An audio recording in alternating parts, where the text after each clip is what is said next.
मेहनत से ही धन। अभ्यास प्रश्न उत्तर। निम्नलिखित प्रश्नों के उत्तर दीजिए। किसान के लड़के कैसे थे? उत्तर, किसान के लड़के आलसी और निकम्मे थे। किसान ने अपने लड़कों से क्या कहा? किसान ने अपने लड़कों से कहा, मेरे प्यारे बच्चों, मैं शीघ्र ही मरने वाला हूँ। कुछ ही समय बाद मैं साल बचूंगा। मैंने अपना धन खेत में गाड़ रखा है। मेरे मरने के बाद उसे खोदकर तुम सारों आपस में बांट लेना। लड़के खेत क्यों खोदने लगे? उत्तर, धन की जरूरत होने पर लड़कों ने खेत खोदने लगे। किसान के बेटे दुख और क्रोध से क्यों भर गए? उत्तर, अपने पिताजी के कहने पर धन की लालच में सारे बेटों ने पूरा खेत खोद डाला, लेकिन एक पैसा भी नहीं मिला। इसलिए किसान के बेटे दुख और क्रोध से भर गए। खेत खोदने का क्या लाभ हुआ? उत्तर, खेत खोदने का लाभ यह हुआ कि उस वर्ष उनके खेत में बड़ी अच्छी फसल तैयार हुई। खेतों से काफ़ी धन कमाकर किसान के बेटों ने क्या अनुभव किया? उत्तर, खेतों से काफ़ी धन कमाकर किसान के बेटों ने यह अनुभव किया कि उनके पिता के कहने का उद्देश्य क्या था। इस कहानी से तुम्हें क्या शिक्षा मिलती है? उत्तर, इस कहानी से हमें यह शिक्षा मिलती है कि हमें मेहनत से ही धन मिलता है। यह कहानी अपने शब्दों में लिखो। उत्तर, किसी किसान के 4 लड़के थे। वे आलसी और निकम्मे थे। किसान दिन भर काम करता था, लेकिन उसके लड़के घर पर बैठे रहते थे। किसान बूढ़ा हो चला था।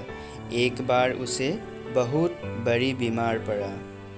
उसने अपने लड़कों को पास बुलाकर कहा, मेरे प्यारे बच्चों, मैं शीघ्र ही मरने वाला हूँ। कुछ ही समय बाद मैं साल बचूंगा। मैंने अपना धन खेत में गाड़ रखा है। मेरे मरने के बाद उसे खोदकर तुम सारों आपस में बांट लेना। थोड़े ही दिनों के बाद बूढ़ा किसान मर गया।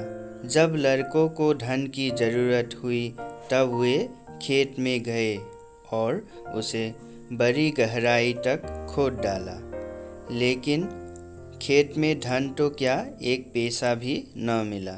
क्रोध से भरे सारों बेटे अपने घर लौटे, लेकिन उस वर्ष उनके खेत में बड़ी अच्छी फसल तैयार हुई। उन्होंने उसे बेचकर काफ़ी धन कमाया। तब सारों को अनुभव हुआ कि उसके पिता के कहने का उद्देश्य क्या था।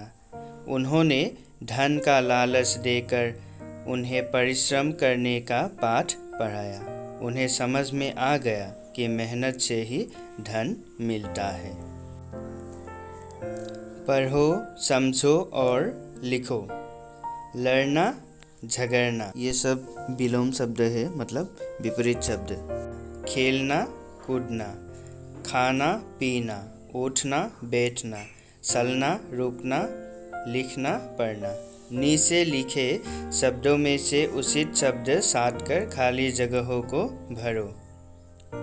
बूढ़ा, धन, समझदार, दिन भर, अच्छा, खोटा। किसान दिन भर काम करता था। किसान बूढ़ा हो चला था, लेकिन वह अच्छा न हुआ। लड़कों को धन की ज़रूरत हुई। खेत में एक खोटा सिक्का भी न मिला। वे कितने समझदार व्यक्ति थे। व्याकरण, मात्रा किसे कहते हैं? उदाहरण दो। उत्तर, जब स्वर व्यंजन से मिलते हैं तो उनका स्वरूप बदल जाता है। इस बदले हुए स्वरूप को मात्रा कहते हैं। उदाहरण, क में आ की मात्रा का, क में ई की मात्रा की। धन्यवाद।